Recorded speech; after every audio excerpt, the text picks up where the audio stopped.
Turn it off for a few. Huh? There it go again. I ain't gonna let it bug me. Okay, we got you back on, You Karma. got me back on? Yeah. Oh, well then I guess we should let you eat your fruit cocktail. We can, yeah, we can come back after you. Okay, so that gives it a smooth transition when you're coming back in. Okay. And so now it's just recording. Pickle cucumber. Cucumber. And see this button right here? This how you zoom it in and out. Press it, you press it and hold it one way, it'll go further out, and then if you press it and hold it this way, it'll bring her real close up. Okay. You see that? Okay, now it's pushing her away this way. Okay, so do it the other way. If you want to do a close up one. Okay. Is that bringing her close? You can do it as much as you want. Yeah, you can do it as much as you want. Okay. But if you want to and stop then it, now it's okay. Fade in, Fade in. Is that what it said? Okay, now press it again.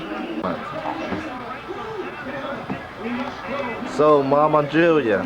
Yes, John. You are the mother of 14. Yes, John. Yes.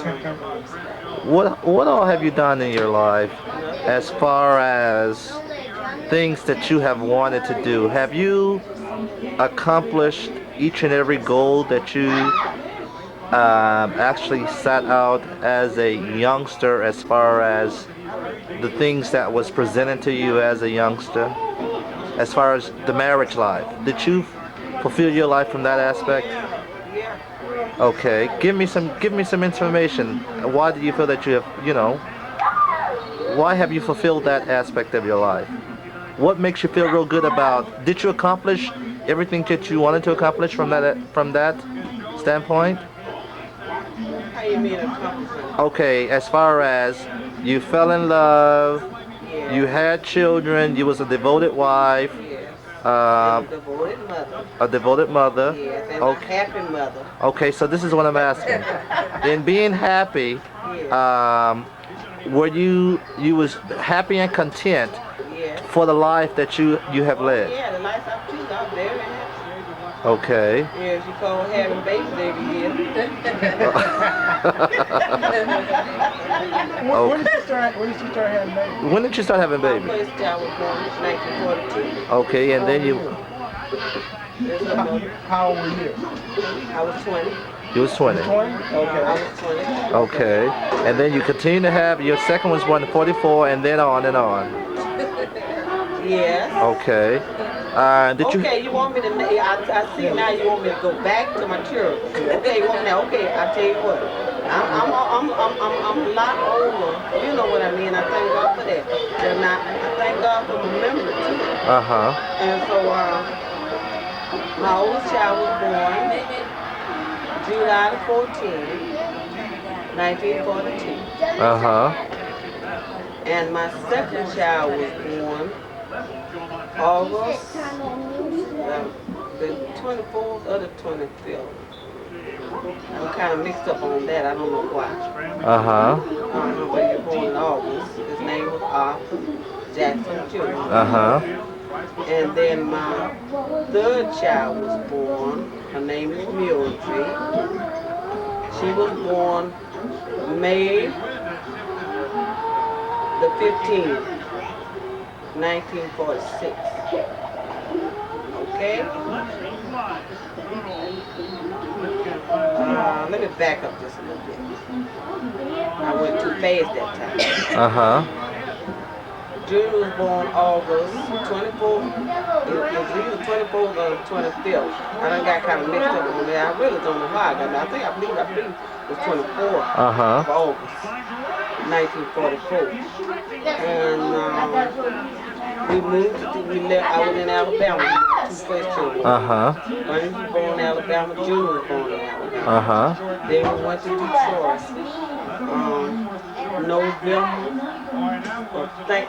November Thanksgiving week in 1944. That's when we moved to Detroit. Yeah. And we lived with my father.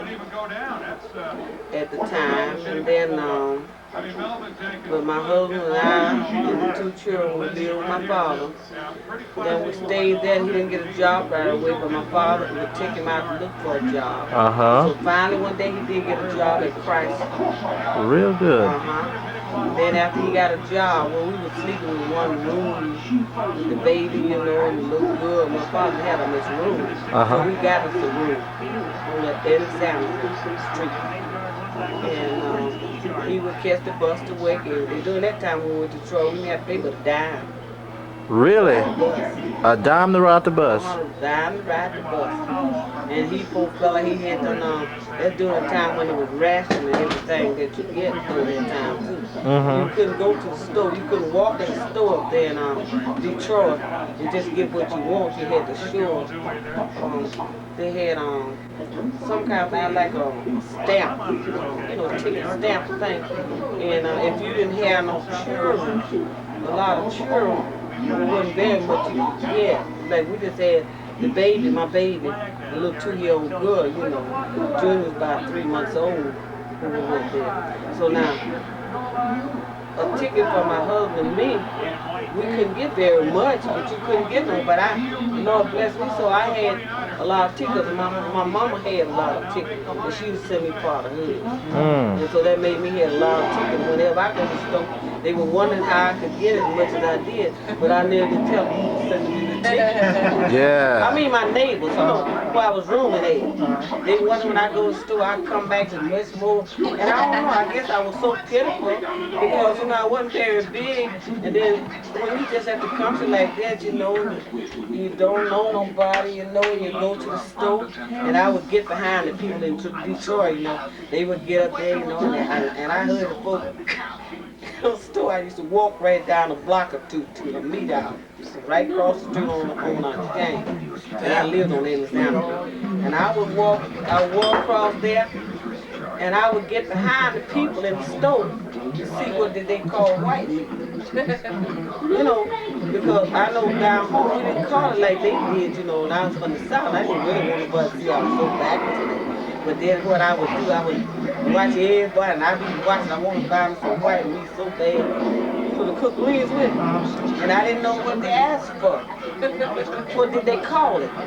So, because I saw the people up there telling, say they couldn't get much of it anyway. They said, can I have so much of that salt pork? I said to myself, what is salt pork? But I didn't want nobody to know that I was from the country, you know. And they all, they just give us sauce for something. Then I looked over there and the salt pork was white meat. White meat? Then I would walk up there for a little thing, and the man looked at me, yeah, what you want, what you want? And the little white people, they were nice though. They said, what you want? And I said, can I get about a couple of pounds of that or 3 pounds of that? And he'd tell me how much that I could have. And he'd give it to me. Then I would go around and find something else I could buy, you know. Naturally, I didn't know that they had vegetables over to the front. So I didn't have to ask nobody about that. Anyway, I spent my money and going back where my kids and your bunnies was 2. But I could put her and my baby up in my bed. I'm gonna tell you how smart she was. I could set her in the bed. And I said, Mama gotta go to the store. But I had neighbors, you know, other people's rooming up there. And I said, I'm going to the store. I said, my children's sitting up in the bed. But he's got the baby up in the bed. I said, we all kind of peeping at him every now and then. I be done told her, but she didn't know I did. And I said, okay, honey. I said, now you take the baby. You sit right here. Mama will be right back. Run across the street to the store. When I get back, she be sitting right back, and sometimes I get back, when I get behind all the people, I get back going to sleep. And she still sitting up there looking at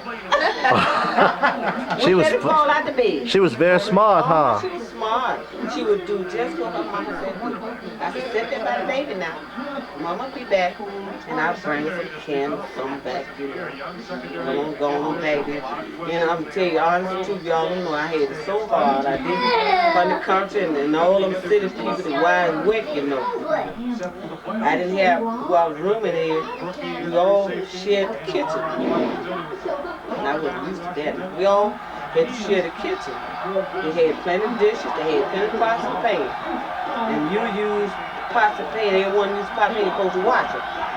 All right. The ladies that live there with the husband, they wet, all of them wet. When I would go in the kitchen, I had to wait till they go to wet. And when I go in the kitchen, they wouldn't wash what they use. And I go in the kitchen, pour a little country food. I had to wash everything up before I could cook. Because they leave everything good. My goodness. They You wash all your dishes up? Yeah, I had to wash everything they left in the kitchen. I didn't have something enough to go down and tell the landlord. I didn't want to tell them, and they all naturally was crazy about that with country food. They were. Yeah, they was crazy about it. And I tell you, now they might have thought I was country food, but I was just nice to them. See, I didn't have anything to do but take care of my babies.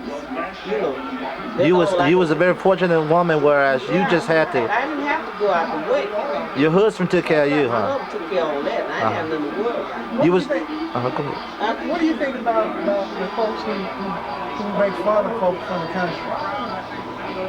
Well, to me, The city folk who make fun of folks yeah, from the well, to me, they look kind of crazy to me because, well, see, I'll be honest, I don't know how I would have been if I wasn't a born again child, you know. Because good Lord had come into my life, and in my heart, I was just too keen. I felt love for everybody, and they wasn't making no food. They thought I was crazy, but I just figured they were wet, and I didn't have anything to do.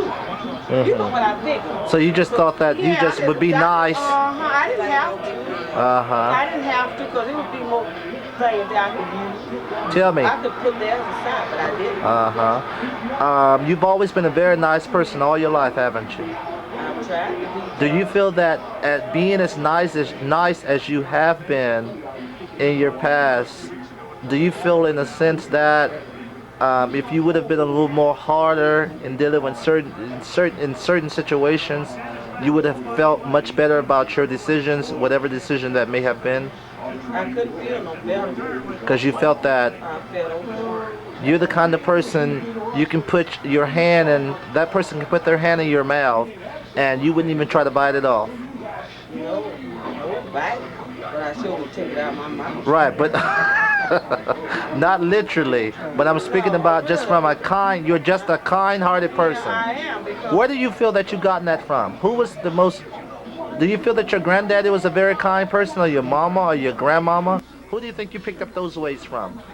And two, is that just the way people are? You say down in Alabama. Is that just the way people are? well, they were very nice. Were they very nice? See, where I was raised up from, if the neighbor down across over there, when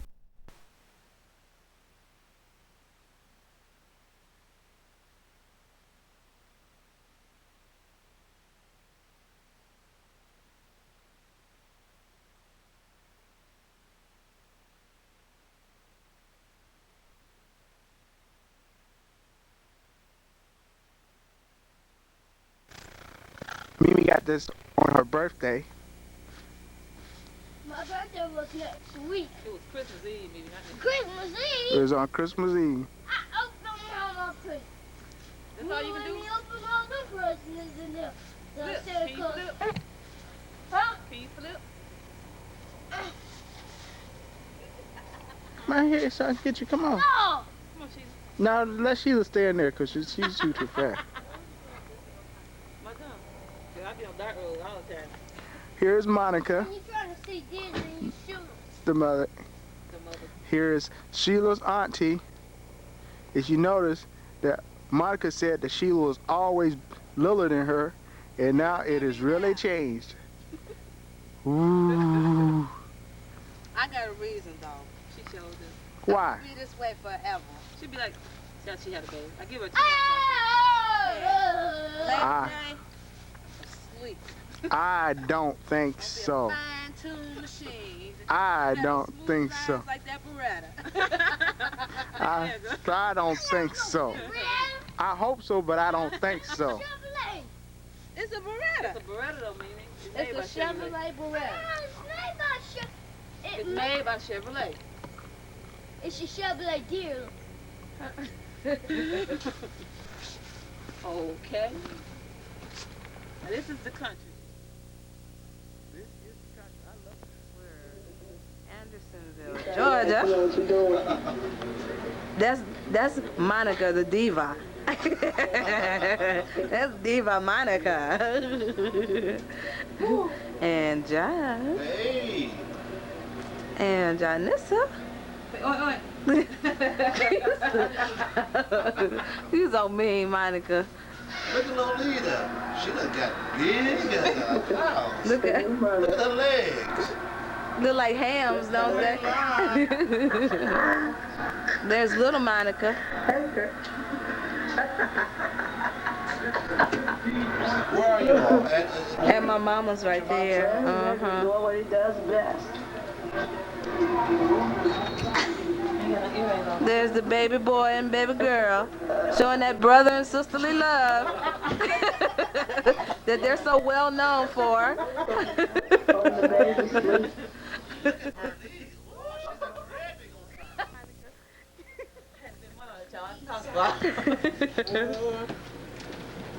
There's another pig. Oi, oi, oi, oi. Look at that stuff. Oi, oi.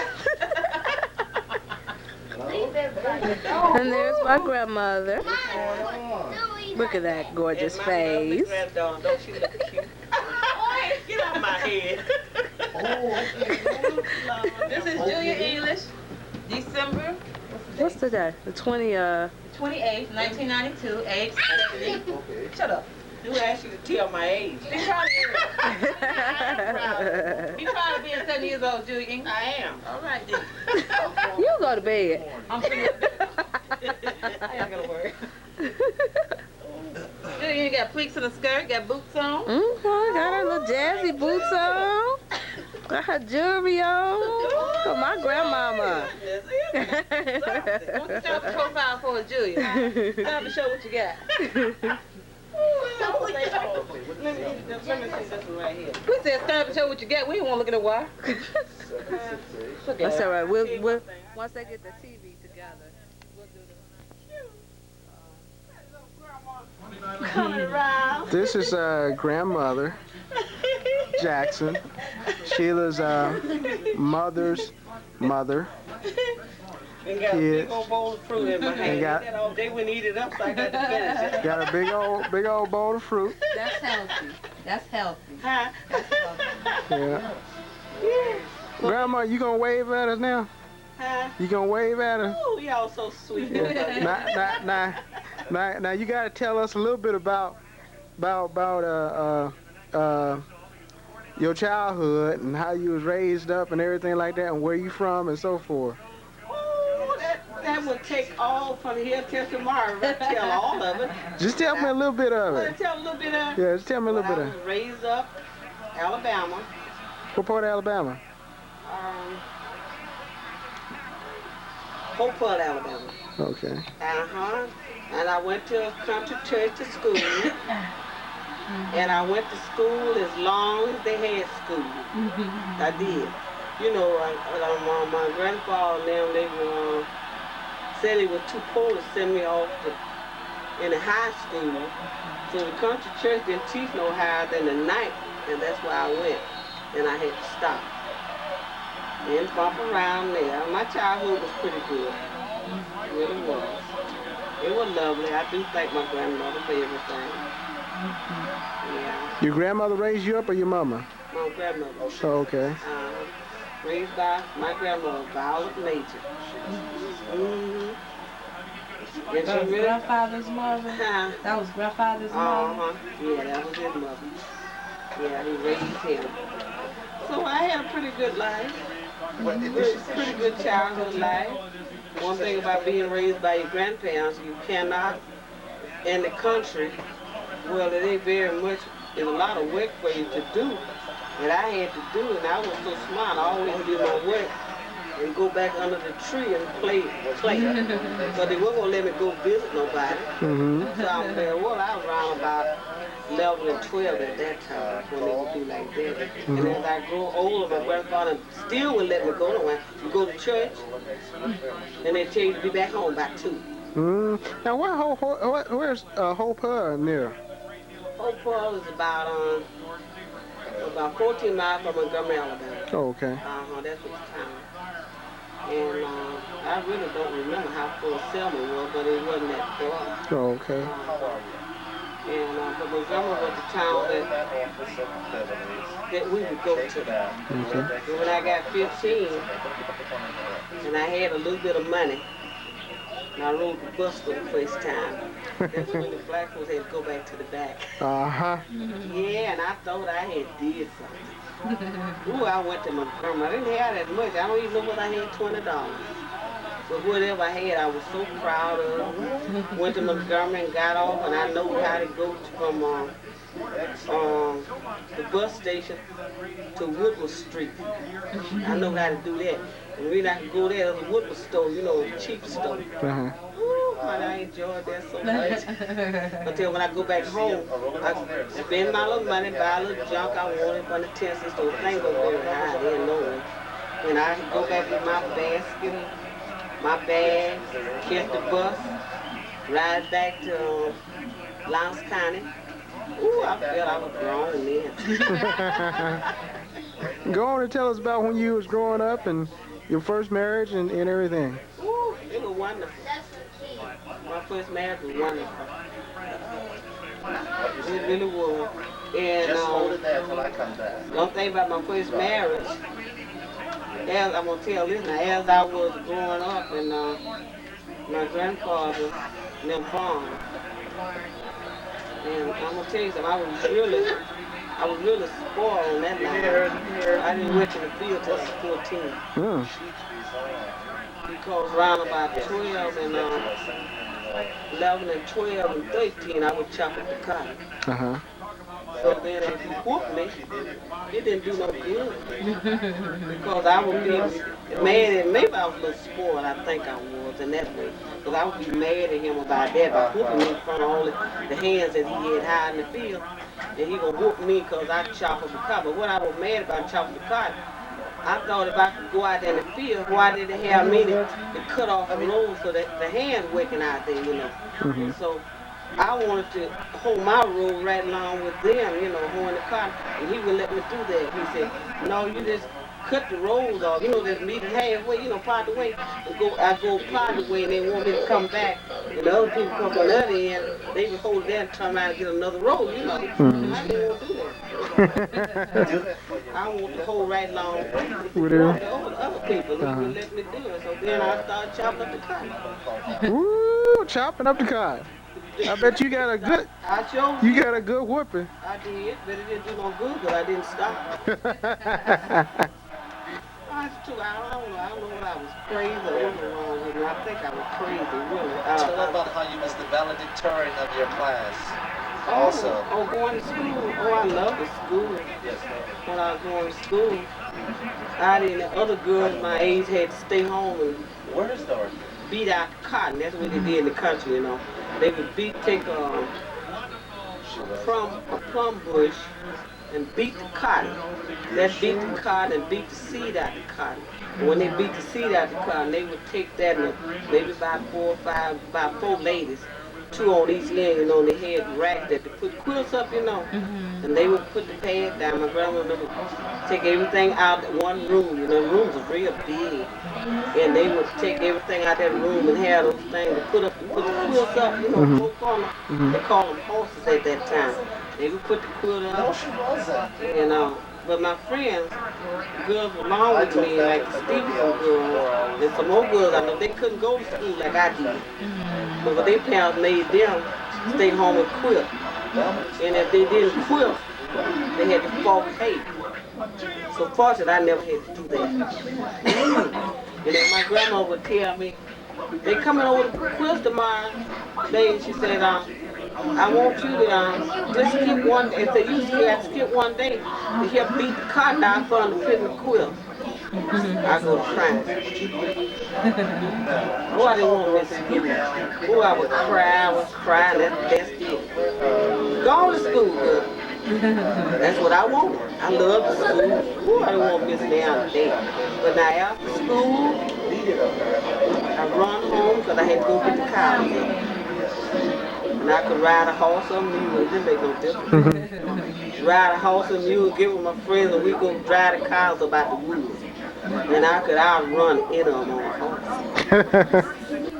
Ooh, that was fun. You know, thinking about that now, ooh, I'll be glad to get through and eat my dinner and run and go down under the hill to my cousin there. And they get up on their mules. They didn't have no saddle, but I did. And I wasn't very proud about that, but I couldn't stand riding on a horse or mule without putting a saddle in it. So my grandfather had bought me a saddle. So I had the advantage of them, so no wonder I could outrun them. Yeah, we gather the cows and drive them back to the pasture. And I bring our cows, all the milk cows, I bring them all the way up to the house. And put them out there in the, around the barn. We had a big barn, you know, and had a fence. Drive them in there, you know, and have the calves in the stable part and put the cows out there, you know. So in the morning the cows would have milk. Then in the morning I would get up for school and milk the cows. And while the cow was giving plenty of milk, I had one of the 5-gallon cans that I had to strain the milk in, and my grandfather would take it to the road, sell milk. Now I milked cows real good till it got kind of cold. Now here me go again with my mischief. And then my grandfather and them, they never did know that I was calling the cows with drop of milk every night. Dry what? Dry up with milk. I'll get I drop, if we had about 6 cows of milk, I'll dry up every one but half of them. And how you do? Leave the milk in the bag. Half milk. And the cow would get so she wouldn't have no milk. Then they take it down to the pasture. And y'all had to know that I had 3 cows of milk, but he never did know what I was doing. But why I would do that, and that maybe I was wrong, I don't know, but the Lord didn't hold me cause of it, I don't believe. But my grandfather would be sitting down there by the fire, you know, and sometimes be out there milking in the country, you know, your hands will get cold, you know, and then I want to hurry and get through to get to school. But I love to get to school, I had to start the fire for the other children to get there. I guess I was very smart, I don't know. A dumb one. I was first to get to school, got started fire. I didn't have sense to know that my friends that were going to school, why they would always be late. Because they didn't have started no fire when they went to school. The fire started. Well, I didn't care about that. They didn't bother me. After I started the fire, I go sit down and get my books. Oh yeah, study my books. Till the evening comes, around the clock day. But now in the morning I had with them cows. The cow was stopping. After a while, I peeped and pop and pop. You know, took that cow. That cow ain't getting no milk now. Took that cow, put that cow down in the house. So, you know, that's for the cow. I just have calves in the spring or something like that. Go and do them like that, worked out. I didn't know what Papa was doing with them. I didn't even care as long as I didn't have to milk them. And then I would milk. And then it was so bad, I said, Papa ain't got to kill no milk to the road. I said, now don't you know I can't get no can of milk. So then I said, I better get a little drive. Then we just have 2 cows. Then they use the milk in the house. Yeah. What was your grandparents' name? John Major. John Major? Viola Major. Viola, just Major, M-A-J-O? M-A-J-O-R. No S on it? Oh, okay. Plain Major. Okay. And were they from Alabama? From what I could told, they were born and raised there. In Alabama? Not at that part where we lived near the Selma Highway. I understood they were born, I don't really know. I do know where my father and them were raised up at. They were raised up back going towards a place called the Hale Place. That was, from my gather, around about 10 miles from where I was raised up at. Because I was near the highway. They had moved, you know. Okay. So, from what I can say, the kids had grown up. My grandfather raised a lot of kids. They had grown up. And they didn't have a whole lot to work the farm, you know. So the Jews at that time give them a smaller farm. Okay. From what I was told. I don't know about that. I was a baby. I don't know about that, but I was told that. And anyway, after I grew up, he had people who worked for him.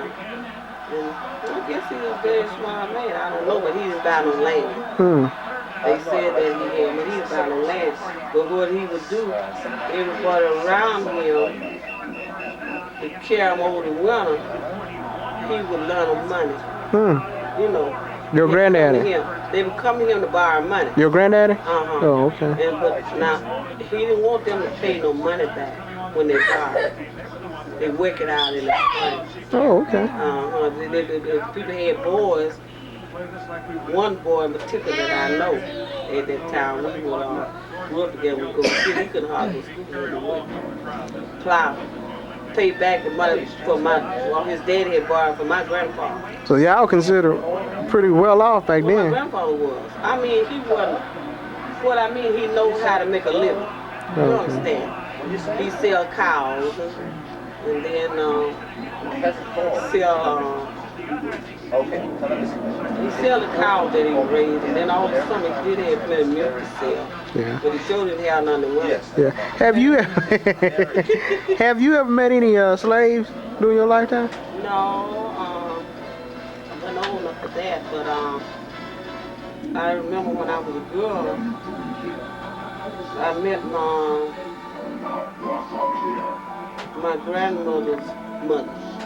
And she had been my great grandmother had been a slave.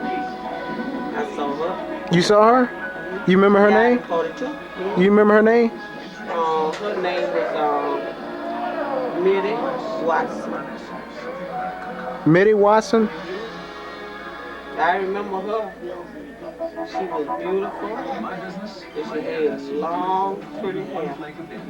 She was a slave. And as a little girl, I would hurry her home. As a girl, I was a big girl then. I would hurry her home and she would tell the story about the slave.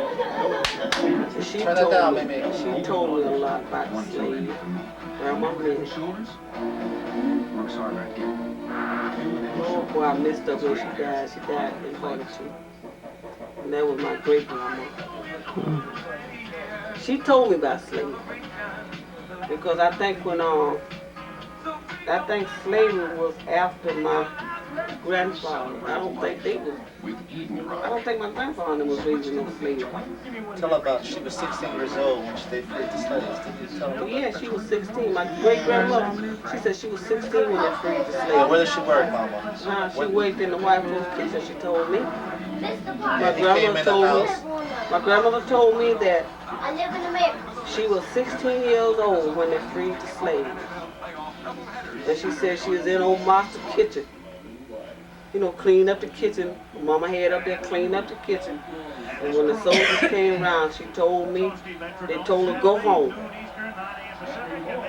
That's what she could remember. You know what she could remember? She had a pretty good memory. But she said, and I would just be sitting down and just taking in everything else. So I wish I would had something I could have, you know, didn't know nothing about nothing like that. You know, no tape recorder or nothing like that. They didn't have that back in that time when I looked good. But I remember that much. Told me that she was 16 when they freed the slaves. My great grandmother. 16 years old. And you know she remembered. Oh, she just talked about that. She just talked about so many things she talked, but she told me everything that she couldn't remember because no, she was old. Yeah. She told me about that, so she knows she was free. Yeah. If you had one thing to tell to your kids and they kids and they kids that you getting right now, what would you tell them about how to live? Well, I tell them, if I could, I would tell them after they grow up, they meet someone, fall in love, get married and stay married. I would tell them that. I would tell them that was the best life for them, a married life, you know, because I would wish they would take after me. See, I do, because I don't care what. A married life is better than the same in my book. Because I never knew anything else. You know. When I grew up, I got married. Went north with 2 kids. We stayed together till he died. Then 3 years I married again. And we're still together. We been married 15 years. Done been 15 years. Ain't that though? Done been 15 years. It really is. It's 15 years old. It's 15 years October. It's tough and go sometimes, but you have to take the good with the bad, you know.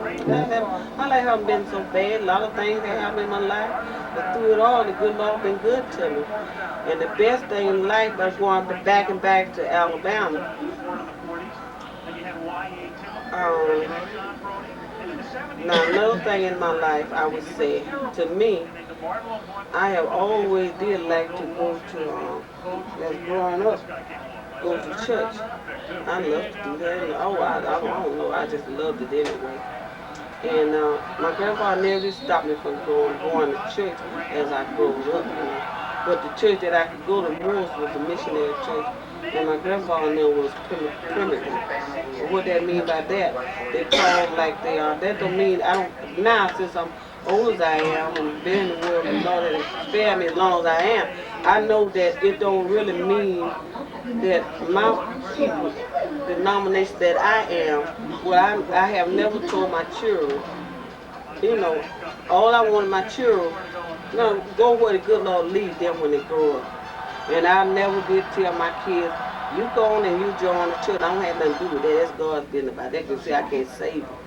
I would like for all of them to be saved, but I would love for it to be done by the good Lord doing like He did me. See, I was converted. See, I know.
To put it simply, our new missile defense architecture in Europe will provide stronger, smarter, and swifter defenses of American forces and America's allies.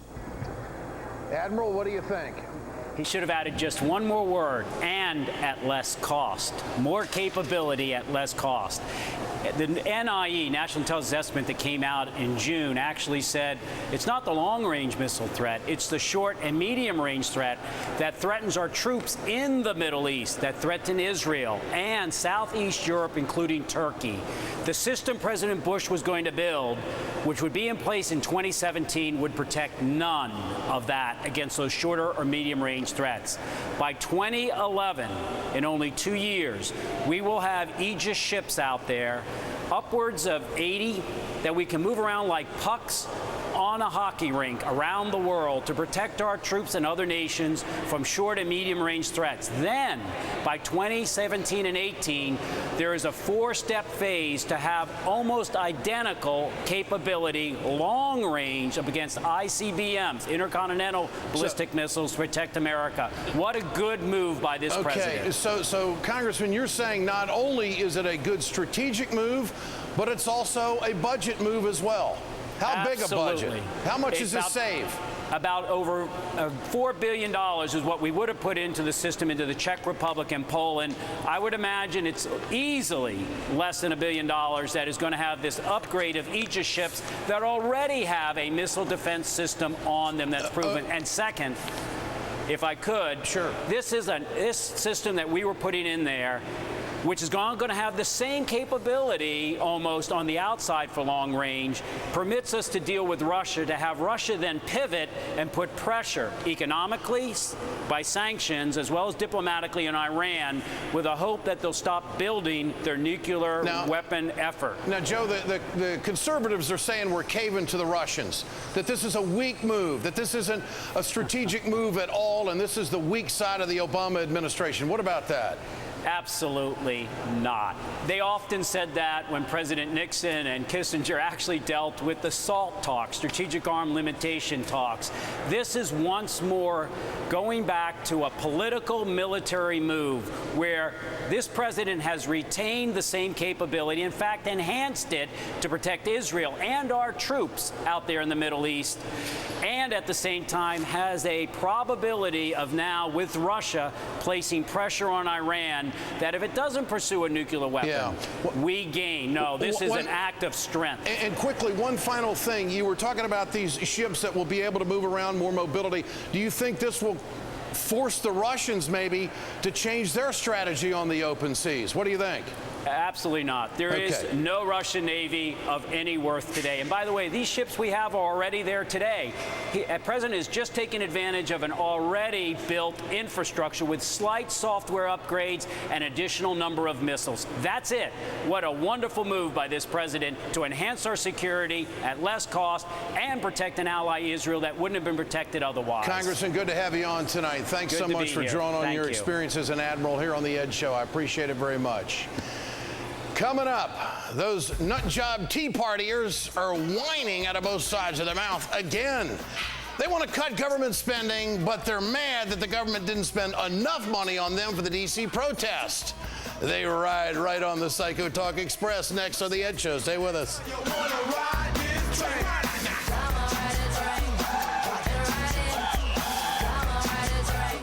Still haven't tried Activia? Listen to this story. My problem was occasional irregularity. My commercials didn't convince you? I am definitely a skeptic. Actually, my mom convinced me, and I have Activia every morning for breakfast. Activia definitely helped my occasional irregularity. Activia is clinically proven to help regulate your digestive system in 2 weeks when eaten every day. Chances are someone you trust can recommend Activia. Take the Activia challenge. It works, or your money back. Activia. These days, every penny counts with everything you buy. Every head, every bite, every gallon, every shoe, every book, every cereal. Well, maybe not every cereal, but every stem, every stitch, every tune, every toy. Pretty much everything you buy can help your savings account grow. Because Keep the Change from Bank of America rounds up every debit card purchase to the next dollar and transfers the difference from your checking to savings account. It's one of the many ways we make saving money in tough times a whole lot easier. I've been growing algae for 35 years. Most people try to get rid of algae, and we're trying to grow it. The algae are very beautiful. They come in blue or red, golden, green. Algae could be converted into biofuels that we could someday run our cars on. And using algae to form biofuels, we're not competing with the food supply. And they absorb CO2, so they help solve the greenhouse problem as well. We're making a big commitment to finding out just how much algae can help to meet the fuel demands of the world. Access to favorite courses. Chef's meal with pommes frites. Perhaps a night at the theater with extra special seats.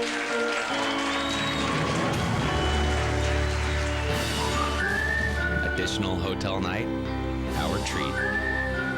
Your world in perfect harmony, priceless. Look for World on your MasterCard to get rewards and offers that matter to you. Attention small business owners. Email marketing through promotions and newsletters are proven ways to increase your sales. Since we started with Vertical Response, they've helped us grow our business by 30%. Now for a limited time, sign up at vrforfree.com for an email marketing risk-free trial. I think Vertical Response is perfect for the small business owner because it helps them get up and running quickly with very little technical expertise. Visit vrforfree.com now for your risk-free trial and see your sales results soar.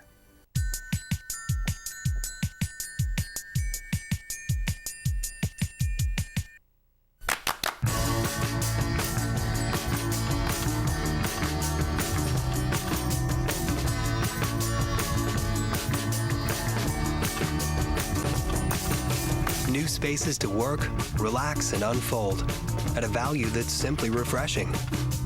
Courtyard. It's a new stay. Sunday. I'm Bill Cosby, and it's time to talk about our children and their future. Parenting, health, education, poverty. It's all on the table. We have to talk honestly about our problems and solutions. About Our Children, featuring Dr. Bill Cosby, presented by Michelle Bernard. Sunday at 7 on MSNBC. Brought to you by GE.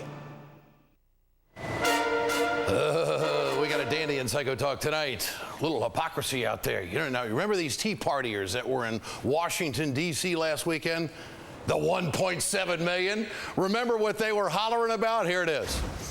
He's raising the taxes like crazy, and we need freedom. Communism, fascism, socialism. Talking about less taxes, less government. Spending a lot of money that's unnecessarily spent. We're tired of the spending.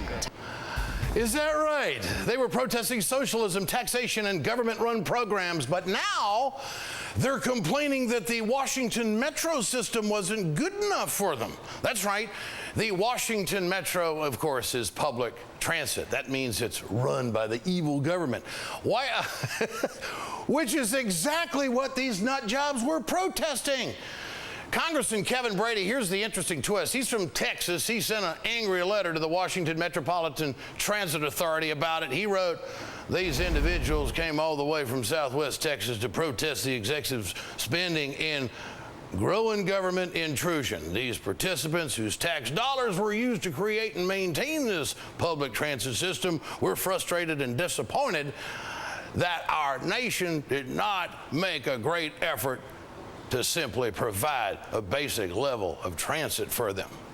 Well, actually, this summer, Congressman, I thought you voted against a bill that would have funded the D.C. Metro system.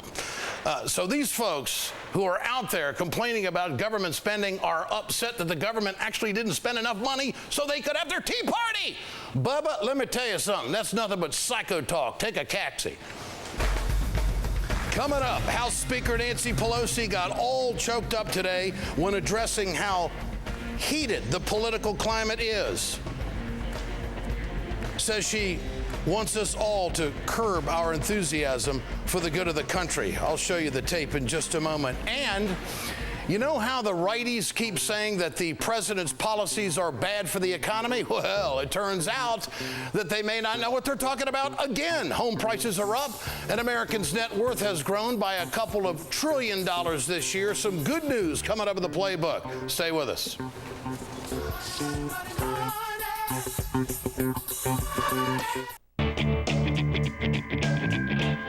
24.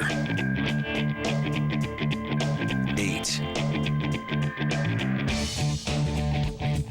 5. 1. Attractive lease. Get a 2010 GMC Acadia for around $399 a month. Residency restrictions apply. See dealer for details. GMC Acadia. See your GMC dealer today.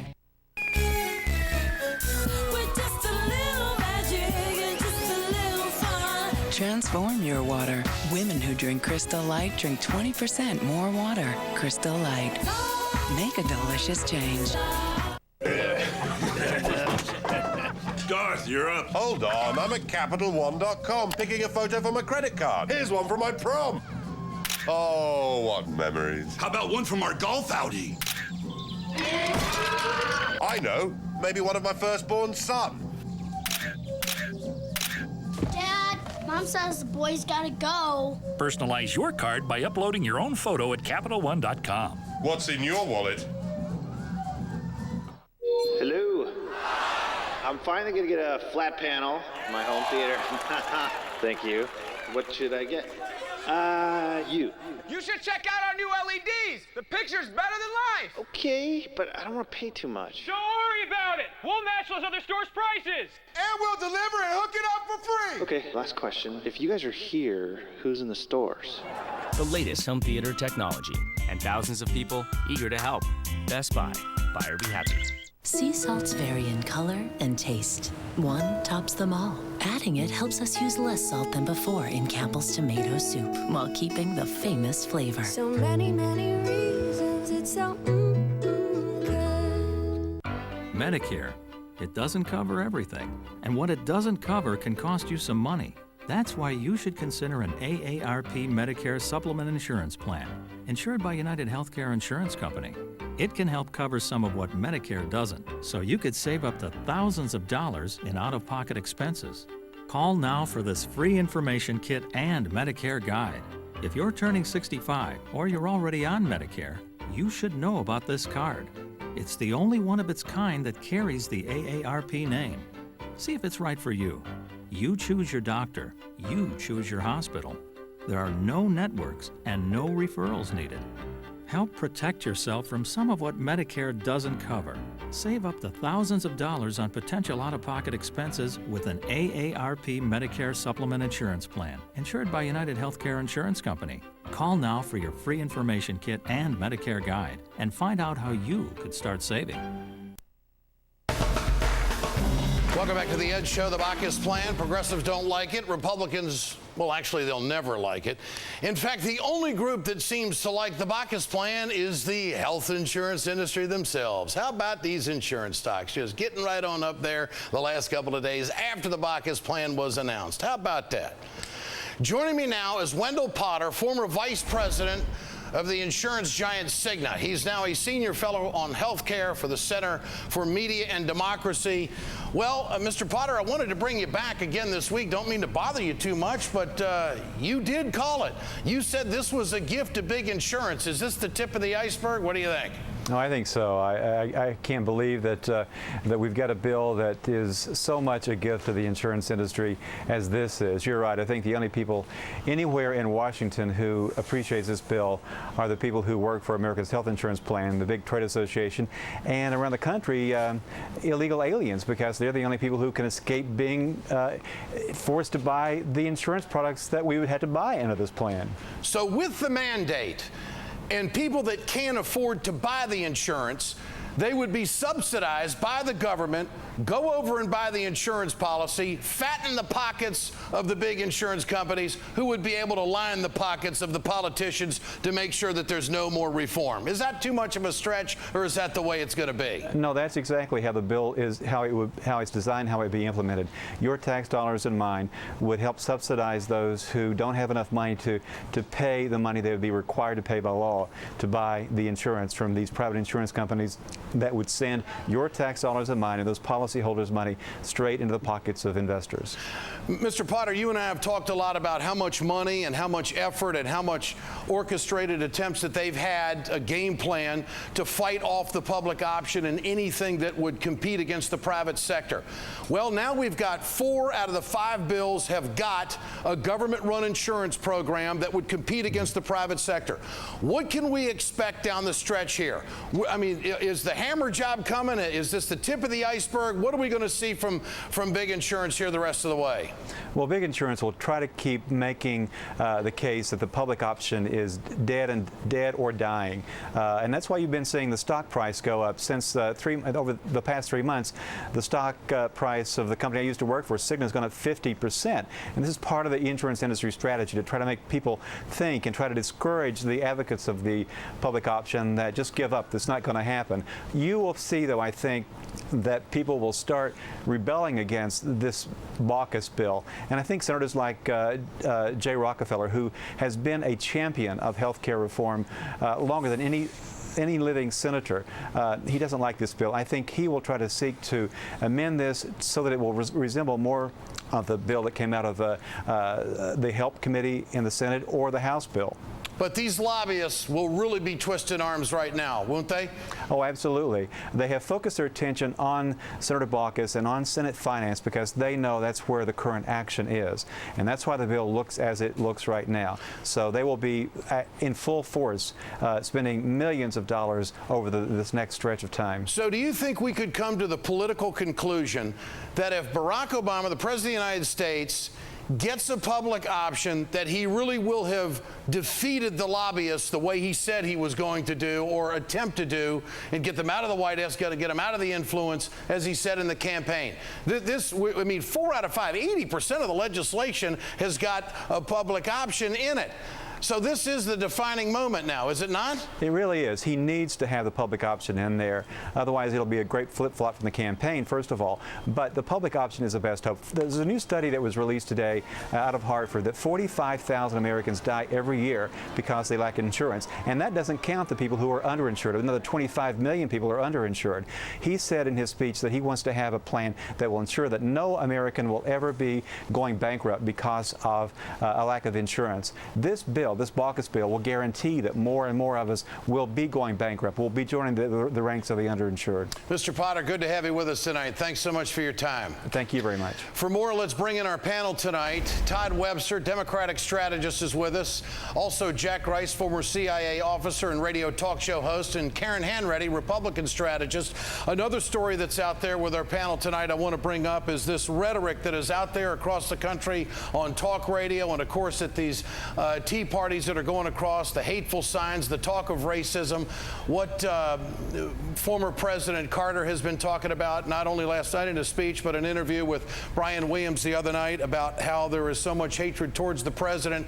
It has really rekindled a lot of memories of House Speaker Nancy Pelosi, and she addressed it today, the level of rhetoric and how scared she is. I have concerns about some of the language that is being used because I saw this myself in the late 70s in San Francisco. This kind of rhetoric was very frightening, and it created a climate in which violence took place. Our country is great because people can say what they think and they believe. But I also think that they have to take responsibility for any incitement that they may cause. Karen Hanratty, I'd like to get your response to this first tonight.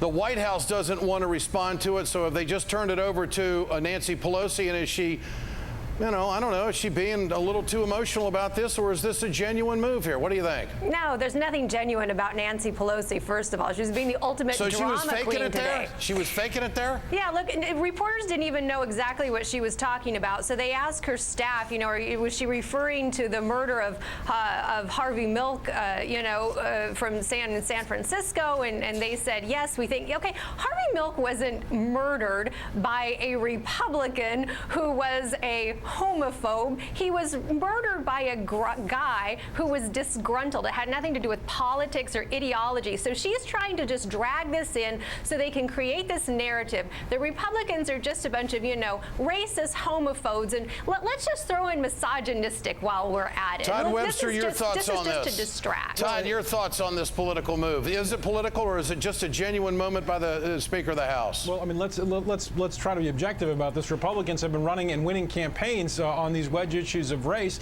for 30 or 40 years. It goes back to Nixon's Southern strategy. As recently as a few years ago, Bob Corker won a Senate race against Harold Ford, tapping into racism and the fear of a black man. Look, there are still crackers in this country, and it's unfortunate. Yes, it's what it is. Hold on a second.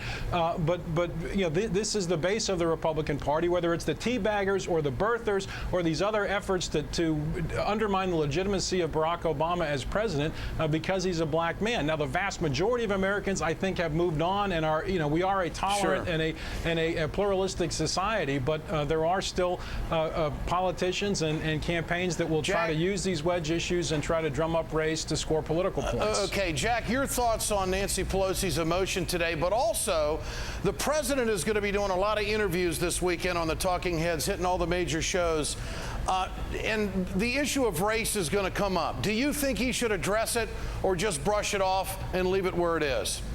Well, I don't think he can actually brush it off, but what he does have to do is focus in on what it is the American people need. I mean, he's been very smart when it came to Jeremiah Wright, when it came to Gates, when it has come to this. Robert Gibbs said just yesterday that, you know what, he doesn't see this as a racial issue. Now, I think that there is a racial component to this, without question. However, the president is smart to focus in and say what the American people need desperately right now is health insurance reform. And so he is going to focus in on that issue. He will acknowledge that it exists, and I think he's essentially pushed it away in this instance. However, I think his focus is the appropriate one, and we'll see what happens this weekend. All right, Karen, I'll give you a quick comment there.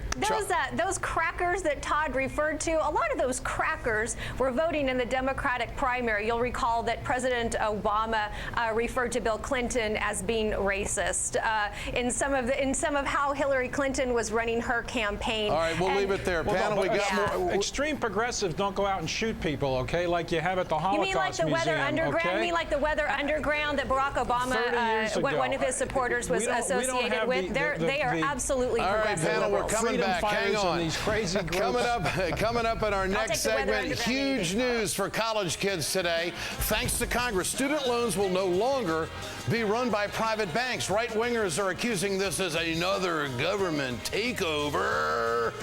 It's not. Congressman George Miller, next in my playbook to explain all the advantages to young students. Stay with us.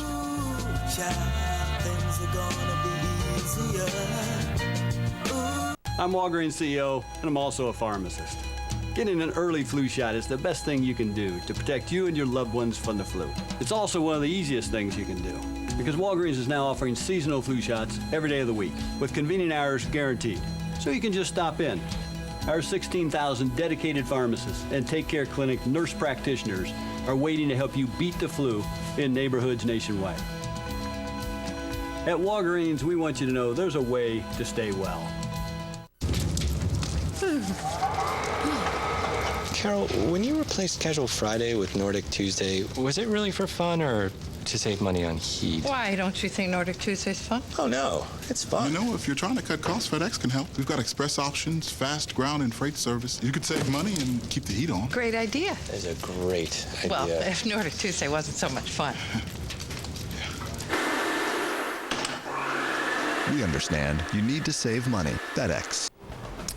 It's not too late to let us know what you think. Tonight's tech survey is, do Senate Democrats have the guts to use reconciliation to get the public option into legislation? Text A for yes, B for no to 622-639, 622-639. We got the results coming up. Stay with us. This country definitely needs to focus on other ways to get energy. We should be looking closer to home. There are places off the continental shelf. Natural gas can be a part of the solution. I think we need to work on wind resources. They ought to be carefully mapping every conceivable alternative. There is an endless opportunity. that they're not moving ahead, the Iranians that is, moving ahead as quickly as had been thought earlier, in developing a long-range missile that could be, in other words, send a nuclear weapon to the United States.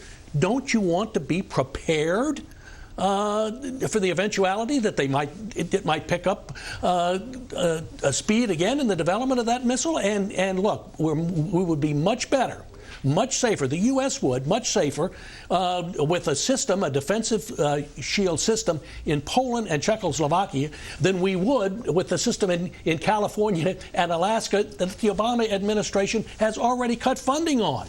Vice President Biden was in Iraq. He was asked specifically about this move. Here's what he had to say. I am less concerned, much less concerned about the Iranian potential they have no potential at this moment. They have no capacity to launch a missile that can strike the United States of America. He's not concerned about the threat, the potential from Iran. This comes on a day, Charles, when the UN's nuclear watchdog, according to the Associated Press, has an annex of a report that says that Iran has sufficient information to build a nuclear bomb. It seems every week we're getting more little nuggets about how close Iran is to an actual weapon. Is this the wrong tone to be sending to the world about U.S. concern about the Iranian threat? Well, it makes it sound as if the threat is less than it actually is. The IAEA has not acted in good faith. It's been under. Offers on our fuel-efficient fleet.